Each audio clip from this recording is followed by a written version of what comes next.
Hello, genius people. Welcome back to Manzit. Yeah, you are genius people because from every other video you chose my video to watch. So, welcome back, genius people. And I really appreciate your support from my channel so far. We are 6,000 strong now, but I'm hoping we go to 10k subscribers soon. So, make sure you subscribe. And right from the starting of the video, please subscribe because I'm gonna post a lot of videos about IELTS soon.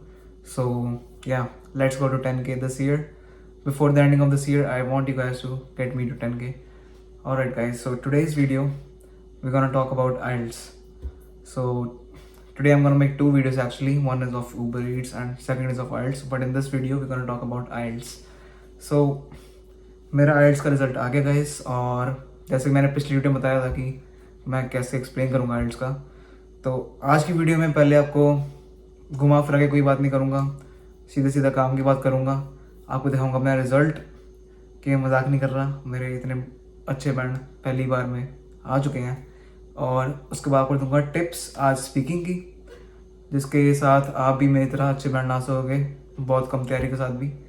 तो शुरू करते हैं इस video guys. तो make sure subscribe पहले और like. तो guys सबसे पहले तो मैं बात करना चाहूँगा कि आइल्स की ज़रूरत क्यों थी मुझे और क्यों स्टूडेंट्स आइल्स का एग्ज़ाम देते हैं। तो अगर आप आइल्स दे के आ रहे हो इंडिया से, तो वो तब तक वैलिड होता है जब तक आप अकेडमिक, उसको कहते हैं अकेडमिक आइल्स और इसको कहते हैं जनरल आइल्स। वो अकेडमिक आइल्स वैलिड होता है सिर्फ एडमिशन लेने के लिए आपको कॉलेजेस में, अगर आप इंटरनेशनल स्टूडेंट हो तो। अगर आप इंटरनेशनल नहीं हो तो आपको आइल्स की ज़रूरत नहीं है। तो उसके बाद जो जनरल आइल्स होता है, जैसे जो मुझे या फिर जो बच्चे पढ़ाई ख़त्म कर चुके हैं उनको ज़रूरत होती है सिर्फ और सिर्फ अगर उन्होंने PR फाइल करनी हो, जो सारे बच्चे करते ही हैं। परमानेंट रेजिडेंसी के लिए अब तो 3-4 पाथवेज हैं, जैसे हमारा एक्सप्रेस एंट्री हो गया, PNP वगैरह कुछ भी हुआ, तो आइल्स में बढ़िया नंबर काम आते ही हैं। तो बेसिकली यहाँ पे एक रिक्वायरमेंट सेट है 777-8, मतलब 7778। ये बैंड्स लेने बहुत ज़रूरी होते हैं। इसके बाद आपके पॉइंट्स एक लिमिट तक बहुत बढ़िया होते हैं और इसके बाद आपकी PR ईजी हो जाती है एक्सप्रेस एंट्री में। और जैसे आपको पता है कि TR2 PR लॉन्च हुआ था थोड़ी देर पहले, पिछले साल ही, मतलब इस साल ही। और इसमें मैं नहीं कर पाया था क्योंकि मैं एक सब्जेक्ट में रह गया था, जिसका कारण मेरे को 4 मंथ्स फिर से रिपीट करना पड़ा था। तो इसलिए मेरा ये गोल था कि जैसे सितंबर में मैं ग्रेजुएट हुआ, तो मेरा ये गोल था कि अभी मेरे को पढ़ाई में, अभी मैं पढ़ के हटाऊँ, तो अगर मैं अभी आइल्स दे दूँगा तो मेरे पास ऑलरेडी जो हमें कॉलेज में सिखाते हैं, रीडिंग राइटिंग हम कॉलेज में करते हैं, असाइनमेंट बनाते हैं, तो उससे काफ़ी एक्सपीरियंस हो जाता है इधर आके भी। तो इससे मेरे बढ़िया बैंड आने के चांसेस थे, इसलिए मैंने पढ़ाई ख़त्म होने के साथ में आइल्स दे दी। और ये मेरे बैंड है गाइस, तो ये मैं हूँ और मेरे बैंड्स हैं जनरल आइल्स में लिसनिंग 8, रीडिंग 9, राइटिंग 7, स्पीकिंग 7 और ओवरऑल बैंड है मेरा 8। मजाक नहीं कर रहा, सच्ची देख लो। सो इधर पीछे लिखा हुआ कि कितने बैंड्स क्या डिबेट करते हैं, तो 8 बैंड्स लिखा हुआ, मेरे ओवरऑल 8 है। तो इसमें लिखा हुआ कि has fully operational command of the language with only occasional unsystematic inaccuracies and inappropriacies, misunderstanding may occur in unfamiliar situations, handles complex detail argumentation well, very good user. तारीफ़ की है। तो अगर आप भी ऐसी तारीफ चाहते हो अपनी, आगे आइल्स आपको तारीफ़ करे और आपके PR ईजी हो, तो आज की वीडियो ज़रूर देखिए। इसकी वीडियो में मैं आपको बताऊंगा, मैंने जब आइल्स की तैयारी की थी तो मैंने 5-6 जगह से वीडियो भी देखी थी, हर चीज़ की थी, और उसके बाद मैं जो क्रक्स में चीज़ सीखी थी, इस वीडियो को देखने का आपको ये फ़ायदा कि आपको क्रक्स की चीज़ें सारी पता लग जाएगी कि आपको कौन सी चीज़ें करनी है, कौन सी चीज़ें मैंने आपको ट्रिक्स जो मैंने खुद याद की थी वो आपको बताऊंगा मैं इस वीडियो में। तो आपको बाकी कोई वीडियो देखने की ज़रूरत नहीं, आपको आज मैं बताऊंगा स्पीकिंग के टिप्स पहले। तो जितनी आप यूट्यूब पे देखोगे उन सब का क्रक्स, जो मेन बात मेरे को अच्छी लगी और जो मैं देख के मैं आइल्स देने गया था, वो बताऊंगा इस वीडियो में। तो शुरू करते हैं पहले स्पीकिंग के टिप्स। गाइस पहली स्पीकिंग की टिप्स जो मैंने, एक वीडियो है एक लड़के की, वो इंग्लिश में बात करता है, तो वो इंग्लैंड का एक्चुअली, और उसके वीडियो मैंने एक टिप देखी थी जो बहुत फ़ायदेमंद थी, जो मैंने स्पीकिंग में यूज़ की थी। तो स्पीकिंग जनरली आपकी 15 मिनट्स में ख़त्म हो जाती है। 15 मिनट्स आपको वेट कराते हैं, पासपोर्ट चेक करते हैं, डॉक्यूमेंटेशन आइडेंटिफाई करते हैं, उसी मोमेंट से आप इंग्लिश में बात करना शुरू कर दो तो आपकी फ्लुएंसी बन जाएगी। क्योंकि मेरे जैसे मैं सेकंड यूज़र हूँ इंग्लिश का, मतलब मेरी फर्स्ट लैंग्वेज इंग्लिश नहीं है, और मोस्टली इंटरनेशनल बंदों की इंग्लिश नहीं होती है लैंग्वेज, एक्सेप्ट कि अगर वो इंग्लैंड से आए या कहीं और से, ऑस्ट्रेलिया या यूनाइटेड स्टेट से, तो उनकी फर्स्ट लैंग्वेज नहीं होती इंग्लिश। तो इसलिए हमें थोड़ा टाइम लगता है बिल्डअप करने के लिए इतना कॉन्फिडेंस कि हम इंग्लिश फ्लुएंटली बोल पाएँ। इसलिए फर्स्ट टिप मेरी ये रहेगी कि अपने एग्ज़ाम टेस्ट से 1 घंटा पहले से इंग्लिश बोलनी शुरू कर दो, ताकि आपकी फ्लुएंसी बन जाए, नहीं तो बाद में बंदा अटकता रहता है। इसलिए जैसे आप एग्जाम हॉल में एंटर हो, आइडेंटिफिकेशन हो रही है, तो इंग्लिश प्रैक्टिस करते रहो अपने मन में और दूसरों से इंग्लिश में बात करते रहो। फिर उसके बाद जब आपका सारी डॉक्यूमेंटेशन चेक होगी, आपको लाइन में बिठा देंगे, एक एक करके नंबर आएगा। जब आपका नंबर आया तो 15 मिनट्स की आपकी स्पीकिंग टेस्ट होएगा। तो उसके अंदर आपको इन्विजिलेटर, जैसे आपका इंटरव्यू होता है वैसे ही आपको ट्रीट करेगा जैसे आप जॉब इंटरव्यू पे जा रहे हो। तो सबसे पहले आपने ये ध्यान रखना है कि आपने जो फर्स्ट पार्ट होता है स्पीकिंग का, उसमें आपने जनरली बताना है और आराम से, जैसे आप दूसरों से बात करते हो डेली लाइफ में भी गौरव से, वैसे बात करनी है आपने। ज़्यादा एलैबोरेट नहीं करना, बस टू द पॉइंट आंसर देना है। अगर आपको लगे कि एलैबोरेशन की ज़रूरत है तो आप एलैबोरेट कर दो, वो अपने आप आपको रोक लेगी। मतलब ज़्यादा एलैबोरेट नहीं करना, मीडियम आंसर रखना है आपने इस टाइम पे, और बिल्कुल फ्री माइंड होके अपनी फ्लुएंसी बना कर रखनी है। क्योंकि एक चीज़ मैंने नोटिस किया कि वो ग्रामर की परवाह नहीं करते, ज़्यादा परवाह करते हैं बट इतनी नहीं करते जितनी फ्लुएंसी करते हैं। और बॉडी लैंग्वेज एंड जेस्चर्स, जैसे मैं अभी वीडियो बना रहा हूँ तो जेस्चर्स यूज़ कर रहा हूँ, ये ऐसी बॉडी लैंग्वेज होनी चाहिए, सीधा पोस्चर होनी चाहिए आपका, स्ट्रेट बैठो और हैंड जेस्चर यूज़ करो। ये बहुत इंप्रेसिव आपका, क्योंकि इंटरव्यू में भी ऐसे सिलेक्ट होते हैं बंदे, तो और आइट्स में ऐसे ही मार्क्स मिलते हैं। तो दूसरी जो टिप देना चाहूँगा वो है कि जब आपका सेकंड सेक्शन आए तो उसके अंदर आपने एक ट्रिक यूज़ करनी है जो मैंने एक बंदे सीखी थी, उसे कहते हैं प्रेजेंट, पास्ट एंड फ्यूचर। जैसे मेरे को एक क्यू कार्ड आया था कि describe any situation where you, any sport game where you enjoyed and tell me more about the sport. ऐसा कुछ था कि मेरे को एक स्पोर्ट गेम के बारे में बताना था कि मैंने वहाँ पे कैसे कैसे गेम देखी और क्या क्या किया। तो मैंने डिस्क्राइब किया 2011 का वर्ल्ड कप इंडिया का, और मैंने उसमें 3 चीज़ यूज़ की, प्रेजेंट, पास्ट एंड फ्यूचर। ये 3 चीज़ नोट कर लो guys, present, past and future.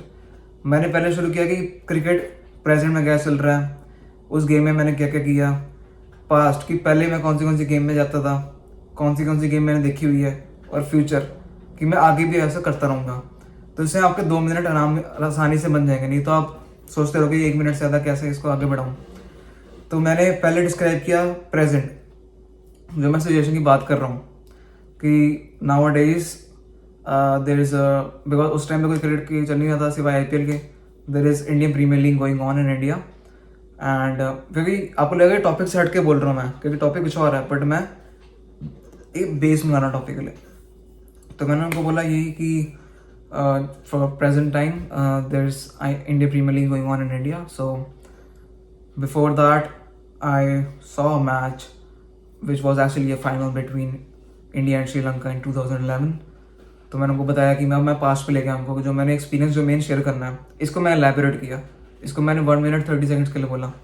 मैंने उनको ये बताया कि यही कि सो Sri Lanka set a high target for us and we lost wickets so easily, everybody was going back to Pavilion, but after that MS Dhoni stepped in, there was Virat Kohli who tried to get some runs and Yuvraj Singh and MS Dhoni gave a good partnership and eventually we won। मतलब मैंने पूरी story सुना दी है 1.5 minute जैसे ही खत्म हुए मेरे। उसके बाद मेरे मन में आया कि मैं फ्यूचर बताना है, प्रेजेंट, पास्ट और फ्यूचर। तो 30 सेकंड्स मैंने डिस्क्राइब किया फ्यूचर कि in future there gonna be like, जो भी चल रहा है जिसमें इंडिया हारी है ये world cup, T20 world cup तो 2021 का। तो मैंने उनको ये बताया कि फ्यूचर में ऐसे होने वाला और मैं उधर भी जाके विजिट करूँगा। तो इसके साथ मेरे 2 मिनट पूरे हो गए। तो ये सबसे बड़ी टिप दे सकता हूँ स्पीकिंग सेक्शन, क्योंकि जो स्पीकिंग पार्ट 2 होता है ना, उसी बेसिस पे आपको जज कर लेता बंदा। और इसके अंदर आप मानो नहीं, मेरे 4 ग्रामेटिकल मिस्टेक हुई थी और मैंने अपने मन को उधर शांत नहीं किया, मैं बोल ही गया फ्लुएंटली, और मेरे इसमें स्पीकिंग में आ गए 7 बैंड्स। अगर मैं उस टाइम घबरा जाता कि मैंने ग्रामेटिकल मिस्टेक कर दी है, तो मेरी फ्लुएंसी के मार्क्स कट जाते हैं, क्योंकि मेनली फ्लुएंसी के मार्क्स लगते हैं और आपके जेस्चर्स के फिर से।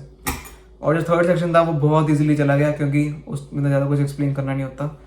तो उसके अंदर बस यही उन्होंने पूछा कि यही जो मैंने बता दिया सेकंड सेक्शन में कि क्या कहते हैं आपने आगे क्या कौन सी गेम देखोगे, क्योंकि मैंने जो उन्होंने आगे सवाल पूछे थे मैंने पहले बता दिया। तो मैंने उनको ऐसे बोला कि as I told previously in my previous answer, ऐसे मैं एलैबोरेट करके बता दिया कि श्रीलंका इस साल ये खेलेगी वो खेलेगी, बस बहुत ईजी था। अगर आप सेकंड सेक्शन को क्लियर कर जाओ और 2 मिनट पूरे बोल लो तो आपका बेस्ट इम्पैक्ट पड़ता। और उसके अलावा जो आपको टिप दूंगा वो है कि हाँ, don't stress much on words. जैसे हमारी आदत ये है कि जैसे हम इंडियंस हैं और हर कंट्री के अलग अलग स्लैंग होता है बोलने का। जैसे फिलिपिनो जो बंदे होते हैं, मैंने उनके साथ बहुत काम किया, वो ऐसे बोलते हैं, मतलब वो बहुत एलेबरेट करते हैं। अगर आप इंडियन हो, आप ऐसे करोगे। इंडियन में भी कई हर रीजन के हिसाब से अलग अलग होता है। जैसे कई बंदे द को दी बोलते हैं, और हम जो पंजाबी लोग हैं वो ऐसे बोलते हैं एंड द, मतलब ड एंड वाले में बहुत ज़्यादा दबाव पाते हैं। हमने वो वैसा नहीं करना, हमने अपनी प्रोनाउंसिएशन बिल्कुल ऐसे रखने से कैनेडियन लोग करते हैं। तो ज़्यादा दबाव नहीं पाना, स्ट्रेस नहीं करना वर्ड्स पे।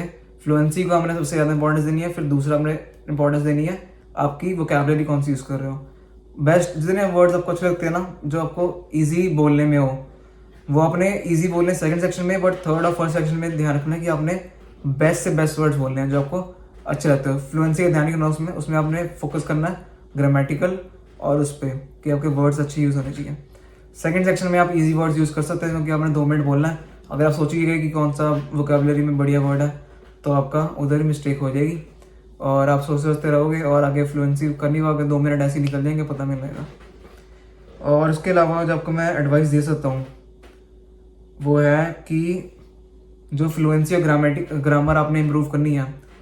अगर आप इंडिया से ग्रेजुएशन करके आए हो या फिर आप इंडिया से 12th करके आए हो तो आपको इतनी, अगर आपने अच्छे मार्क्स लिए इंग्लिश में तो आपको इसमें ज़्यादा वर्क करने की जरूरत नहीं पड़ेगी। अगर आपको लगता है आपको वर्क करने की जरूरत है वोकैबुलरी ग्रामर पे, तो बेस्ट एडवाइस, लोग कहेंगे कि बुक्स पढ़ो या सब कुछ करो, बट मैं कहूँगा कि आप नेटफ्लिक्स पूरा स्पैम करो। इंग्लिश में देखो नेटफ्लिक्स, पहले सबटाइटल के साथ, फिर विदाउट सबटाइटल, जितने आपको मिलते हैं इंग्लिश सीरीज सारी देखो। और ये एग्ज़ाम से 1 महीने पहले देखना। एग्ज़ाम से 1 महीने मतलब जब 1 हफ्ता रह जाए तो आप रियल में कोई अपने इंग्लिश को वर्कर या कोई जो इंग्लिश बहुत बढ़िया बोलता हो उससे आप रोज़ 1 घंटा स्पीकिंग प्रैक्टिस किया करो। तो गाइज़ ये सारी मेरी टिप्स हैं स्पीकिंग के लिए, और आने वाली वीडियोस में हम हर रोज़ कोई ना कोई सेक्शन कवर करेंगे। तो मैं 4 वीडियोस बनाऊंगा। आज मैंने बनाई स्पीकिंग की, बनाऊंगा राइटिंग की, फिर रीडिंग की और फिर लिसनिंग की। तो ये 4 मॉड्यूल्स मैं कवर करूँगा। और अगर आप ये वीडियोस देखोगे आपको कोई और वीडियो देखने की ज़रूरत नहीं, बस आपको प्रैक्टिस करने की ज़रूरत होगी। तो यही बेस्ट टिप्स है मेरी। और अगर आपको ये वीडियो ज़रूर पसंद आई हो तो प्लीज़ लाइक करो और सब्सक्राइब ज़रूर करो। हमारा एम है 10,000 सब्सक्राइबर का। और stay tuned for a next video and achieve your goals guys, and let's achieve 10K subscriber soon, and see you in next video.